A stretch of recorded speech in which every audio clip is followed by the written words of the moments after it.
Okay, so the N63 and the cars like this with the S63 have the turbochargers in the V of the engine, and they've got these coolant lines on top to cool down the turbochargers, and these ones have been leaking for some time.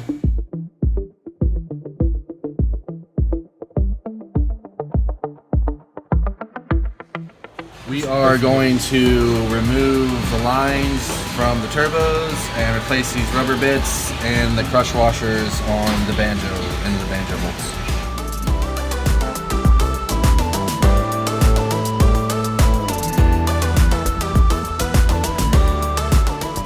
These are little heat shield blankets. They wrap around those rubber bits to try and help insulate from the heat, but even, they're obviously not doing a very good job.